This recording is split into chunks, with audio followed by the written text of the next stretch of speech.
The rain pounded against the streets of Detroit on a cold Tuesday night. Marcus Johnson pulled his ambulance to a halt at the scene of a car crash. Red and blue lights flashed across wet pavement as he and his partner, Tanya Wilson, jumped out with their medical kits. "Looks bad," Tanya said, pointing to the flipped sedan. A crowd had gathered despite the weather. Marcus nodded. "Let's move fast." At 35, Marcus was one of the most respected paramedics in the city. He had saved countless lives during his 10 years on the job. Tonight was supposed to be a routine shift, but Marcus had learned long ago that no shift was ever truly routine. They reached the car to find an elderly man trapped inside, unconscious but breathing. His pulse was weak. "Sir? Can you hear me?" Marcus called, checking the man's vital signs. "We need to get him out now." Working with careful precision, Marcus and Tanya stabilized the man's neck and managed to extract him from the wreckage. They didn't know his identity yet. In these first critical moments, he was simply a patient who needed their help. Blood pressure dropping, Tanya reported as they transferred him to a stretcher. Marcus started an IV while Tanya prepared the oxygen mask. They worked in perfect sync, their movements practiced and efficient. The crowd watched in silence, impressed by their skill. "Let's get him in," Marcus said, wheeling the stretcher toward the ambulance. Just as they were loading the patient, a police cruiser screeched to a halt nearby. Officer James Reynolds stepped out, his hand resting on his holster. He was new to this precinct, having transferred from a quieter suburban area 6 months ago. "What's the situation here?" Reynolds called out, approaching quickly. Marcus barely looked up. "Critical patient, officer. Need to get him to Detroit General right away." Something about Marcus's tone, or perhaps something else entirely, seemed to trigger Reynolds. His face hardened. "I asked you a question," Reynolds said, stepping closer. "You need to brief me on what happened." Marcus was now inside the ambulance, attaching monitors to the patient. "Sir, with all respect, this man needs immediate medical attention. My partner can fill you in while I work." Tanya stepped forward. "Officer, we have a male in his 70s, possible heart attack in addition to injuries from the crash. We need tow." Reynolds pushed past her and grabbed Marcus's arm. "When I ask for information, you stop what you're doing and answer me." The sudden movement jostled the IV line. Marcus carefully steadied it, trying to stay calm. "Officer, please. This is a critical situation. Step out of the ambulance." Now, Reynolds' voice had changed. People in the crowd began to murmur, some taking out their phones to record. "I can't leave my patient," Marcus said firmly. What happened next shocked everyone. Reynolds reached in, grabbed Marcus by his uniform, and forcefully pulled him out of the ambulance. "You don't tell me what you can and can't do," Reynolds shouted, slamming Marcus against the side of the ambulance. Tanya was horrified. "Officer, what are you doing? We have a critical patient." Some bystanders began to protest. "He's just doing his job," someone called out. But Reynolds wasn't listening. He spun Marcus around and pushed him face first against the ambulance, reaching for his handcuffs. "You people always think the rules don't apply to you," Reynolds muttered as he began to cuff the paramedic. Inside the ambulance, the patient's monitor began to beat more rapidly.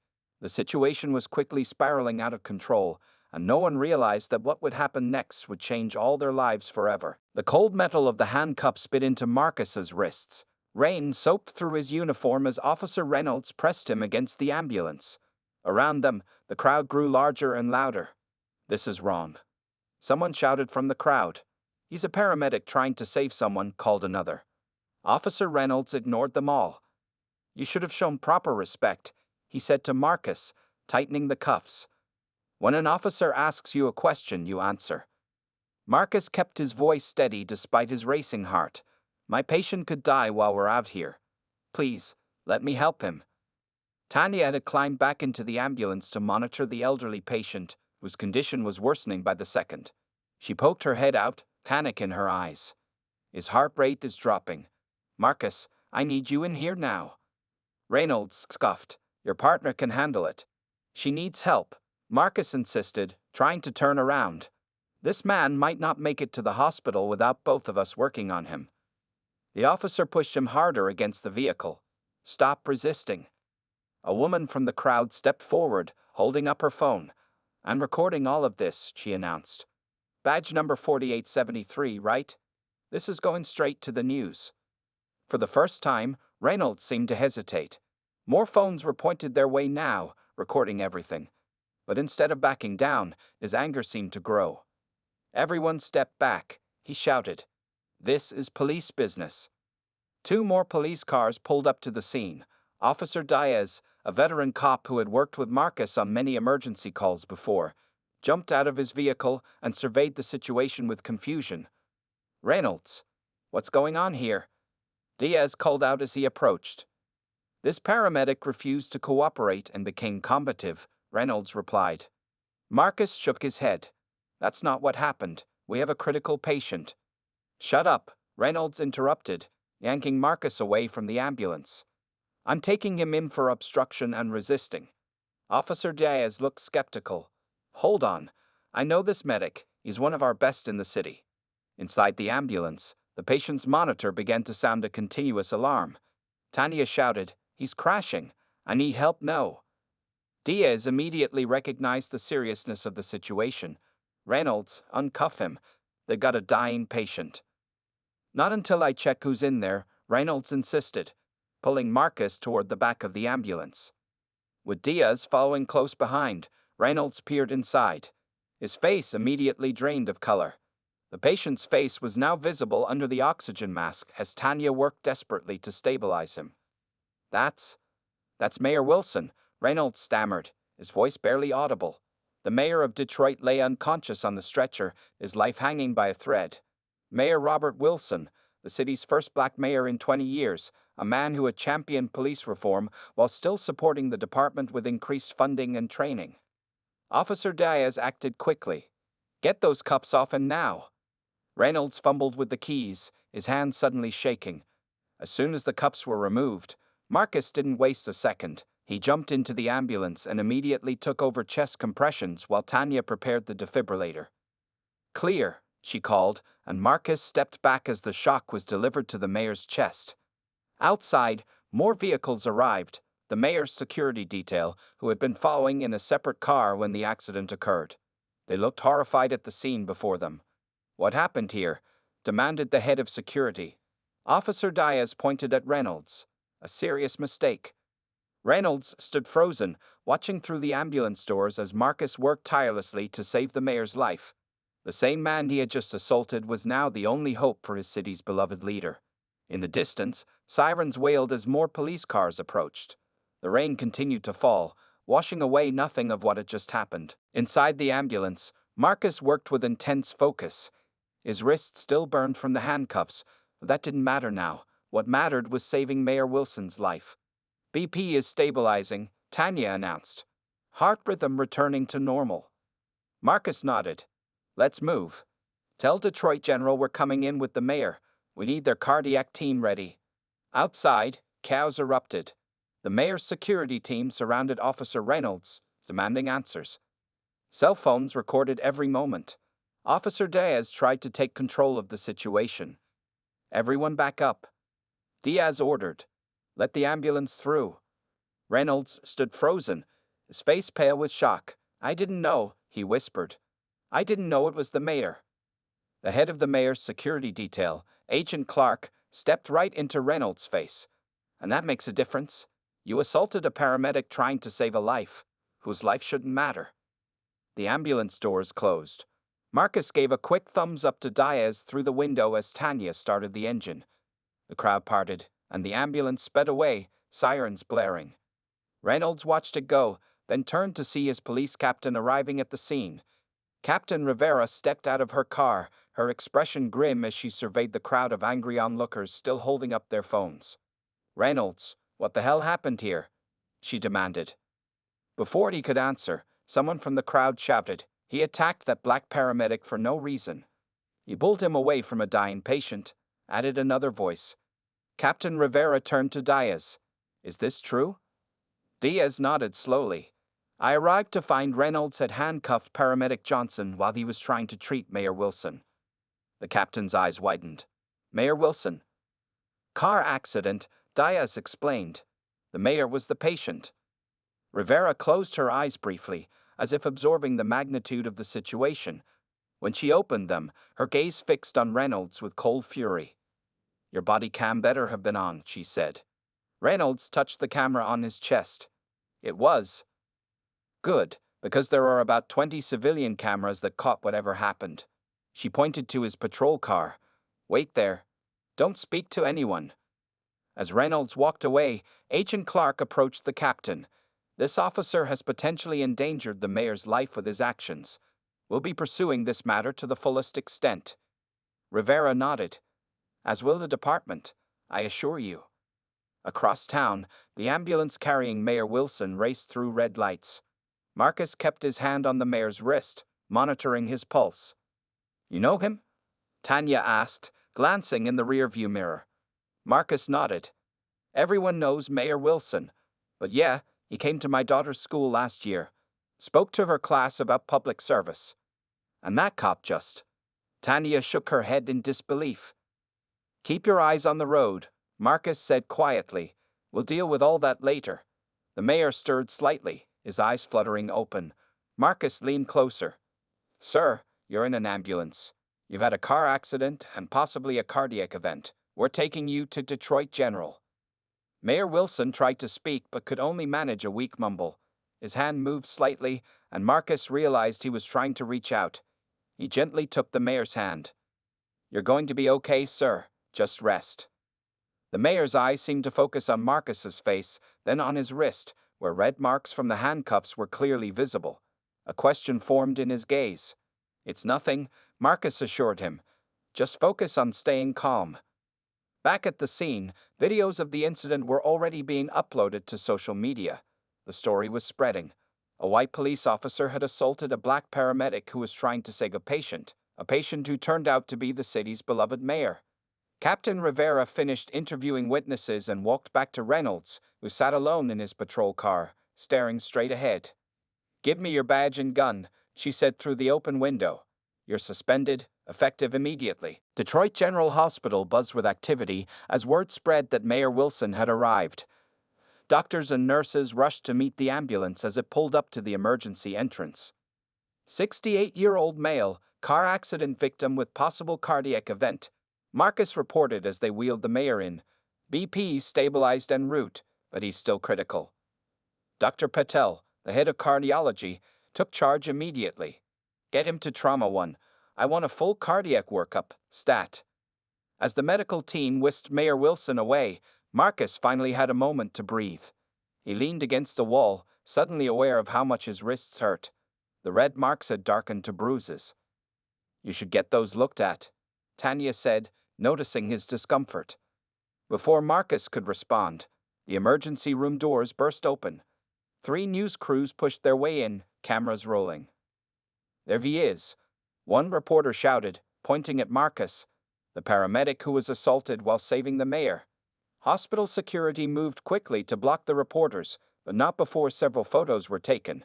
Marcus turned away, uncomfortable with the attention. A hospital administrator appeared. "Mr. Johnson, we have a private room where you can rest, and a doctor should examine those injuries." "I'm fine," Marcus insisted. "I just want to know if the mayor will be okay." "He's in the best hands," the administrator assured him. "Please, come with me." In the private room, a doctor gently treated Marcus's wrists while a police officer, not Reynolds or Diaz, but a detective named Harris, waited to take his statement. "I need to know exactly what happened," Detective Harris said, recorder in hand. Marcus sighed. "I was doing my job, that's all. According to witnesses, Officer Reynolds assaulted you without provocation." "Look," Marcus said, "I don't want to make this bigger than it needs to be. A mistake was made in a high-stress situation." Detective Harris raised an eyebrow. "A mistake? Mr. Johnson, there are at least a dozen videos showing an officer using excessive force against a paramedic trying to save a patient's life. That's not just a mistake." Before Marcus could respond, his phone rang. It was his wife, Lisa. "Marcus?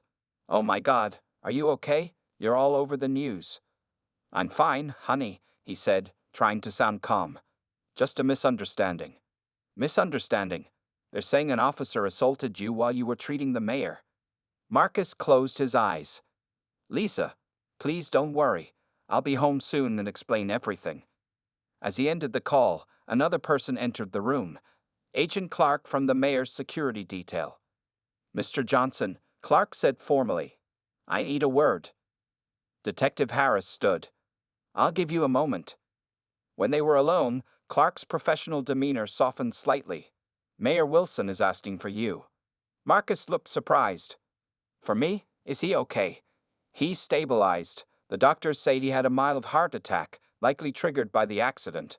But he's conscious and wants to speak with you specifically. Minutes later, Marcus found himself in the mayor's private room. Mayor Wilson lay in bed, connected to various monitors, but his eyes were alert. Mr. Johnson, the mayor said weakly. Please come in. Marcus approached the bed. Sir, you should rest. The mayor shook his head slightly. They told me what happened. That officer, he assaulted you while you were trying to help me. It's being handled, sir. No, Mayor Wilson said firmly, despite his condition. This is exactly what I've been fighting against. Exactly why we need the reforms I've been pushing for. He gestured to a chair. Sit down, son. Marcus sat, noticing for the first time that the mayor's chief of staff and the city attorney were also in the room. That officer, the mayor continued. What's his name? Reynolds. Marcus answered reluctantly. Reynolds, the mayor repeated. Do you know him? Marcus shook his head. Never met him before tonight. The mayor turned to his chief of staff. I want a full investigation, not just into this officer, but into the whole precinct. Training procedures, complaint history, everything. The chief of staff nodded, making notes. The mayor looked back at Marcus. And you, Mr. Johnson, what you did tonight, continuing to help me after being treated that way, that's extraordinary. Marcus shifted uncomfortably. Just doing my job, sir. Well, your job helped save my life, the mayor said. And now I need your help again. Sir, this incident, what happened to you? I want to use it to push through the police reform bill that's been stalled in city council. Will you help me? The room fell silent as Marcus considered the request. Outside, he could hear reporters gathering, waiting for news about the mayor. And about him. Marcus stared at the mayor's request hanging in the air between them. The heart monitor beeped steadily in the background. Sir, I'm not sure I'm the right person for this, Marcus finally said. I'm just a paramedic. Politics isn't my thing. Mayor Wilson's tired eyes remained fixed on Marcus. This isn't about politics. It's about right and wrong. The city attorney stepped forward. Mr. Johnson, your cooperation would be completely voluntary. But your perspective as both the first responder and the victim in this incident would be powerful. Marcus rubbed his bruised wrists. What exactly would you need from me? Your testimony, the mayor said. Your story. People need to hear what happened from you. Before Marcus could respond, his phone vibrated. It was another call from Lisa. He apologized and stepped into the hallway to answer. Marcus, you need to come home now, Lisa said, her voice shaking. There are reporters camped outside our house. They're scaring Zoe. Marcus felt a surge of anger. Zoe was their 8-year-old daughter.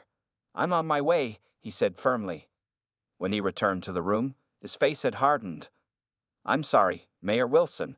I need to go. The press is at my home, frightening my daughter.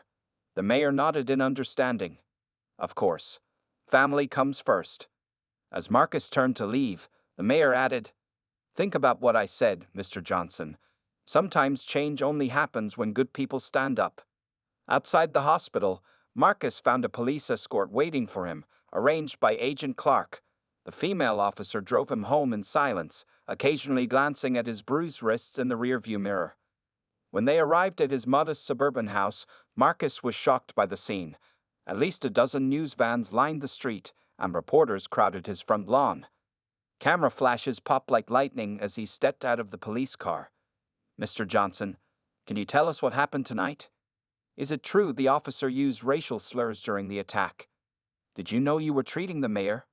The questions came from all directions. The officer helped clear a path through the crowd.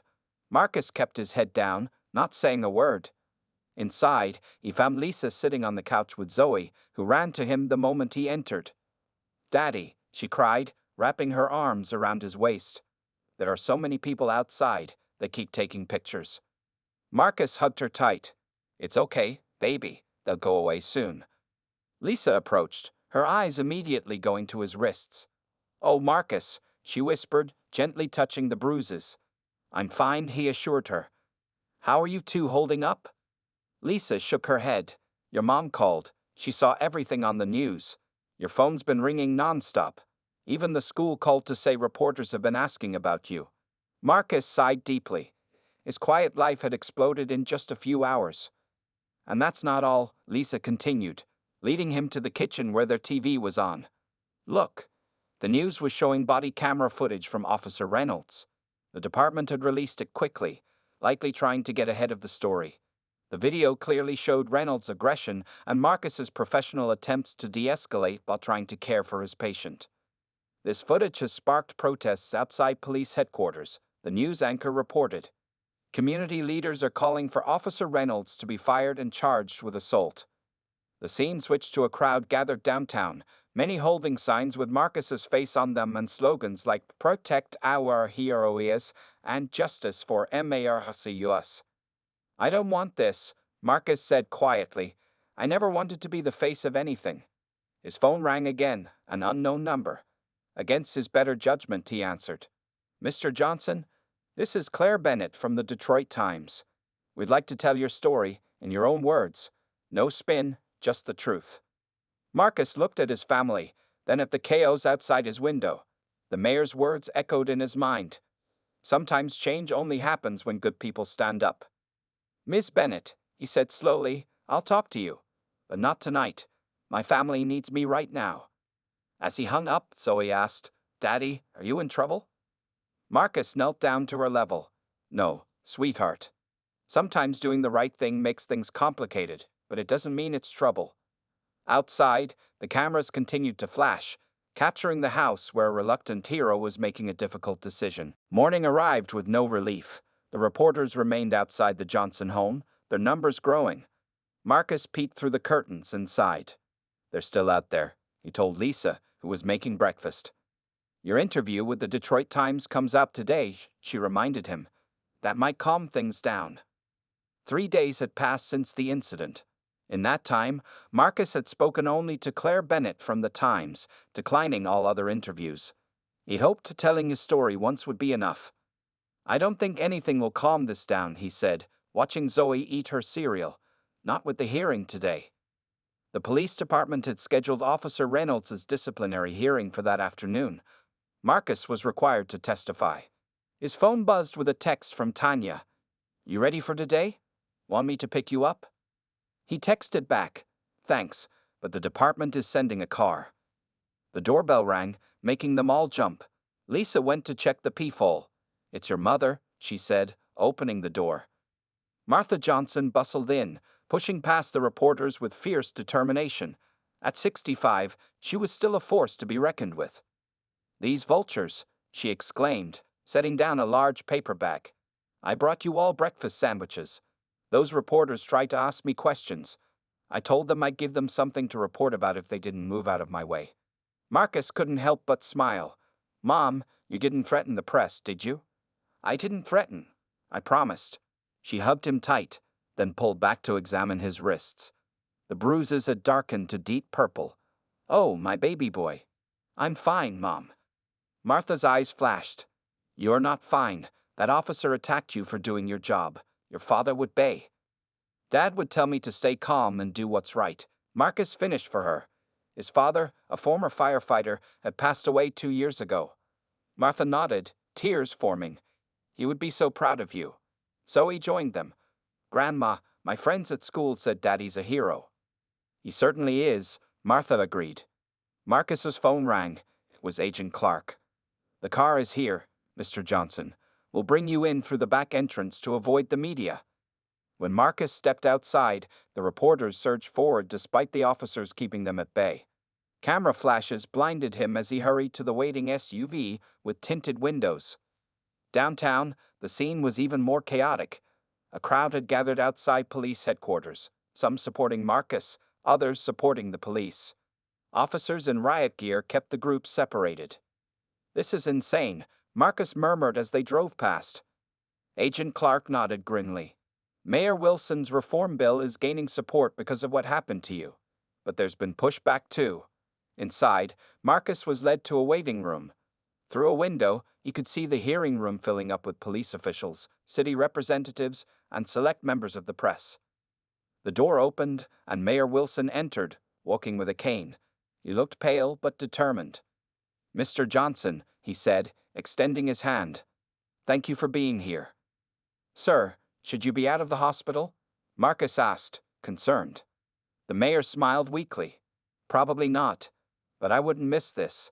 What happened to you happened because I've been too slow pushing these reforms through." A lawyer approached them. "Mayor Wilson, Mr. Johnson, they're ready for you." As they entered the hearing room, a hush fell over the crowd. At a table alone sat Officer Reynolds, dressed in civilian clothes, his face haggard. For the first time since that rainy night, their eyes met. Reynolds looked quickly away, unable to hold Marcus's gaze. The police commissioner called the hearing to order. "Today we review the actions of Officer James Reynolds on the night of March 3rd. We will hear testimony from Paramedic Marcus Johnson and review all available evidence." Marcus took his seat at the witness table. As he raised his right hand to be sworn in, his sleeve pulled back, revealing the dark bruises on his wrist. A photographer captured the moment, an image that would appear on front pages across the country the next day. "Mr. Johnson," the commissioner began, "please tell us what happened that night in your own words." Marcus took a deep breath and began to speak. The room fell completely silent, hanging on his every word. "I was simply doing my job," Marcus concluded, his testimony echoing in the silent hearing room. "Every second counted for my patient. That's all I was thinking about." For 2 hours, Marcus had answered questions calmly and precisely. He described the rainy night, the accident scene, and Officer Reynolds' aggressive behavior. But throughout his testimony, he never once called Reynolds racist or demanded harsh punishment. Now the commissioner turned to Reynolds. "Officer, do you have anything to say to Paramedic Johnson?" Reynolds stood slowly. Dark circles shadowed his eyes, and his uniform had been replaced by a simple gray suit. He looked directly at Marcus for the first time. "I'm sorry," he said, his voice cracking. "There's no excuse for what I did. I saw your uniform, but didn't see you as a fellow first responder. I didn't see you as a person trying to save a life." Murmurs spread through the room. Reynolds continued, "I've had time to think about why I reacted that way. It wasn't just a bad day or stress. I had assumptions. Biases I didn't even realize I had." He paused, visibly struggling. "My father was a cop. His father was a cop. I was raised to believe we were always right, always justified. That night showed me how wrong that thinking is." A tense silence filled the room as Reynolds sat down. The commissioner spoke next. "This board has reviewed all evidence, including body camera footage, witness statements, and today's testimony. We have reached a decision." Everyone leaned forward. Reporters poised their pens. "Officer James Reynolds, you are terminated from the Detroit Police Department, effective immediately. Additionally, we are recommending that the district attorney pursue criminal charges for assault." The room erupted in reaction. Some officers looked down, others nodded in agreement. Mayor Wilson placed a supportive hand on Marcus's shoulder. Reynolds showed no surprise. He simply nodded, accepting the decision. Outside, the news spread quickly. The crowd that had gathered doubled in size. Some cheered the decision while others protested it. In a small conference room away from the chaos, Marcus sat with his family, Mayor Wilson, and Agent Clark. "It's over," Lisa said, squeezing his hand. Marcus shook his head. "No, it's just beginning." Mayor Wilson nodded in understanding. "The reform bill goes to vote next week. Your story has changed minds, Marcus. Officers will receive better training on working with emergency medical personnel. There will be clear protocols for emergency scenes." Martha Johnson spoke up. "What happens to that officer now?" "He'll likely face trial," Agent Clark explained. "Though with his cooperation and admission of wrongdoing, the charges might be reduced." Marcus had been quiet, deep in thought. Now he looked up. "I want to meet with him. Privately." Everyone stared at him in surprise. Why would you want that? Lisa asked. Because nothing changes if we just punish and move on, Marcus replied. He admitted his biases. That's a start. But real change means doing the hard work after. Mayor Wilson studied Marcus carefully. You continue to surprise me, Mr. Johnson.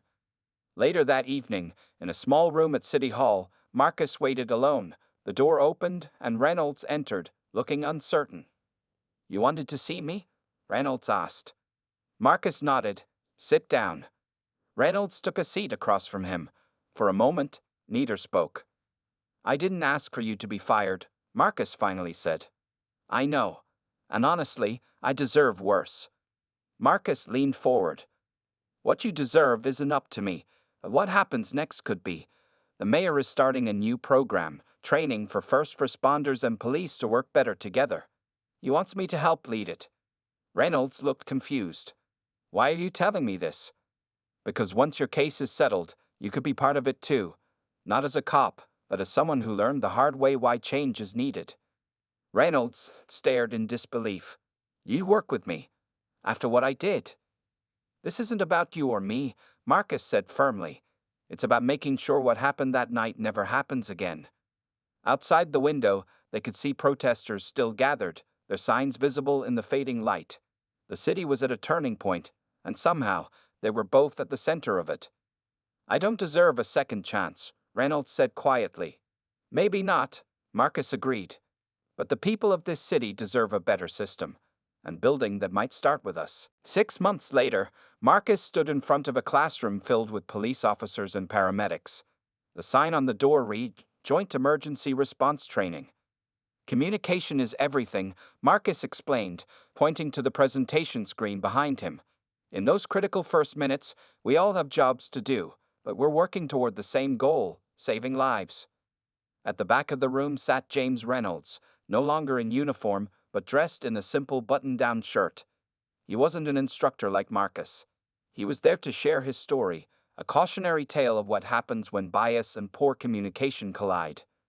The training program had been Mayor Wilson's initiative, funded by the police reform bill that passed with overwhelming support. Every first responder in Detroit now had to complete the course. Let's watch this body camera footage, Marcus continued, his voice steady. Some of you might recognize it. The screen showed the rainy night 6 months ago, the night that changed everything. Marcus paused the video after a minute. What went wrong here? A young officer raised her hand. The officer didn't recognize the emergency situation. He prioritized his authority over the medical emergency. Good, Marcus nodded. What else? A paramedic spoke up. There was no clear communication about who was in charge of the scene. Exactly, Marcus agreed. Emergency scenes need clear protocols. That's what this training is about. After the class, Marcus gathered his materials while the room emptied. Reynolds approached him hesitantly. That gets harder to watch every time, Reynolds said. Marcus nodded. It should be hard to watch. The case against Reynolds had ended with a plea deal, probation and community service instead of jail time.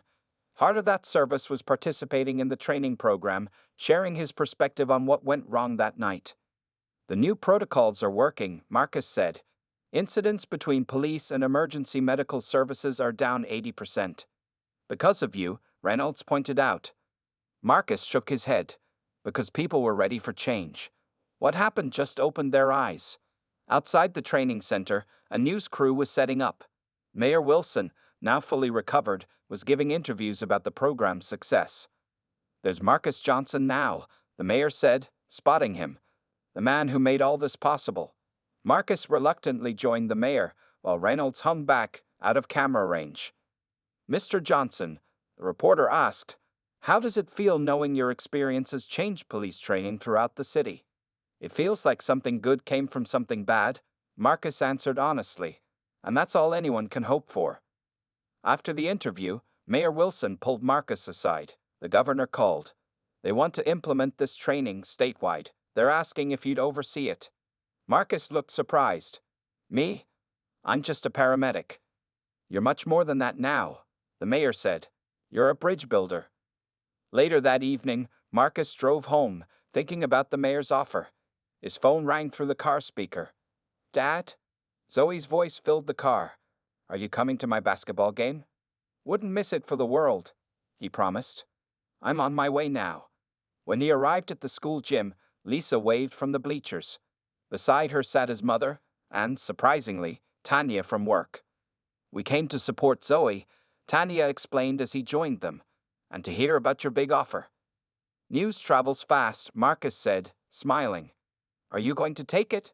Lisa asked. Marcus watched as Zoe ran onto the court with her team. She looked up, spotted him, and waved excitedly. In that moment, he thought about how much had changed since that rainy night. His phone buzzed with a text from Reynolds. "Whatever you decide about the state program, I'd like to help if possible. Still have a lot to make up for." Marcus typed back. "It's not about making up for the past. It's about building something better for the future." As the game began, Marcus put his phone away and focused on his daughter. Tomorrow, there would be decisions to make about the statewide program. There would be more training sessions, more work to be done. But tonight, he was just a father watching his daughter play basketball, a man who had turned a moment of injustice into a movement for change, a paramedic who had never forgotten his most important job, saving lives, one way or another. "Go Zoe!" he cheered as his daughter stole the ball and raced down the court, determined to score.